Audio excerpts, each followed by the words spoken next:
মাগরিবের নামাজের পরে হাসবুনাল্লাহু নি'মাল ওয়াকিল এই দোয়াটা যদি 33 বার করে পাঠ করতে পারে, আল্লাহ পাক নগদে তাকে 4টা পুরস্কার দান করে দেয়। যেরকম সুবহানাল্লাহ।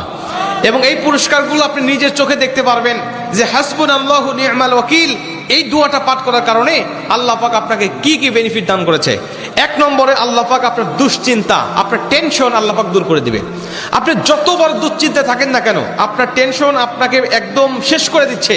আপনি যদি হাসবুনাল্লাহু নি'মাল ওয়াকিল মানে আল্লাহ আমার জন্য যথেষ্ট, আল্লাহ আমার জন্য অভিভাবক হিসেবে যথেষ্ট, আপনি যদি দোয়া করতে পারেন, আল্লাহ পাক বলেন যে আমি আল্লাহ পাক তার টেনশন, তার দুশ্চিন্তা একেবারে দূর করে দেই। এটা হলো প্রথম নম্বর বেনিফিট। দ্বিতীয় নম্বর বেনিফিট হলো যে এই দোয়াটা যদি কোনো ব্যক্তি নিয়মিত পাঠ করতে পারে, রাসূল সাল্লাল্লাহু আলাইহি ওয়াসাল্লাম বলেন যে আল্লাহ রাব্বুল আলামিন তার বিপদ আপদ বালা মুসিবত আল্লাহ পাক দূর করে দেয়। এটা আল্লাহ পাক নিজেই তার জন্য সাহায্যকারী হয়ে যায়। বিপদ আপদ বালা মুসিবত তার সামনে আর কিচ্ছু রাখে না। আপনি যত হাসবুনাল্লাহু নি'মাল ওয়াকিল পাঠ করবেন, তত আল্লাহ পাক আপনার সামনে থেকে বিপদ বালা মুসিবতটা দূর করে দিবে। এটা হলো 2 নম্বর।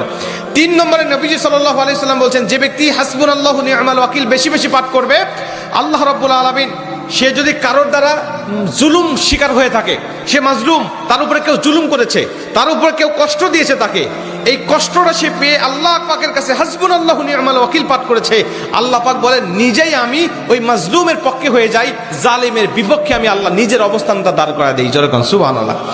ভাই, আল্লাহ যদি আপনার পক্ষে দাঁড়ায় যায়, আপনার আর কিছু লাগে? আল্লাহ যদি আপনার জন্য সাহায্যকারী হয়ে যায়, আর কিছু লাগে? আপনাকে কোন জালিম আপনার উপর জুলুম করছে, আপনি হয়তো বা সেই জালিমের কাছে আপনি কিচ্ছু না, একেবারে তুচ্ছ, কিন্তু আল্লাহ তো তার থেকে অনেক বেশি শক্তিশালী।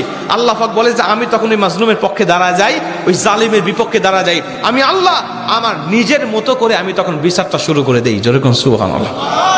এজন্য যদি কেউ আপনার উপর জুলুম করে, আপনি হতাশা হবেন না, আপনি কষ্ট পাবেন না, আপনি আসমানের দিকে মুখটা উঁচা করে বলবেন হাসবুনাল্লাহু নি'মাল ওয়াকিল নি'মাল মাওলা ওয়া নি'মান নাসির।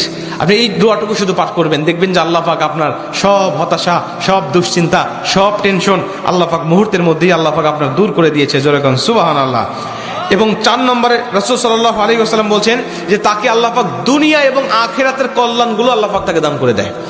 দুনিয়াতে যত কল্যাণ, যত খারাপই আছে এগুলো দূর করে দেয়, কল্যাণগুলো আল্লাহ পাক দান করে দেয়। আবার আখিরাতের যত কল্যাণ লাগবে আপনার সব কল্যাণগুলো আল্লাহ পাক আপনাকে দান করে দিবে। আল্লাহ পাক আমাদের সবাইকে এই 4টি ফজিলতগুলো পাওয়ার আশায় হলেও আল্লাহ পাক আমাদের সবাইকে এই হাসবুনাল্লাহু নি'মাল ওয়াকিল এটা মাগরিবের পরে 33 বার, অনেক মুহাদ্দিস বলছেন ফজরের পরে 33 বার, যদি কোনো ব্যক্তি 11 বার পড়তে চায় সমস্যা নেই, কিন্তু 33 বার পড়তে পারলে সবচেয়ে ভালো ফলাফল পাওয়া যায়। আপনারা অধিকাংশ 33-এর অধিক পড়লেও কোনো সমস্যা নেই। এক কথায় যে ব্যক্তি হাসবুনাল্লাহু নি'মাল ওয়াকিল বেশি বেশি পাঠ করবে, আল্লাহ পাক তাকেই এই ফজিলতগুলো দান করবে। যেরকম সুবহানাল্লাহ। যতগুলো আমলের কথা বলা হয়েছে, আল্লাহ পাক আমাকে সহ সবাইকে আমল করার তৌফিক দান করুক। জোরে বলেন আমিন।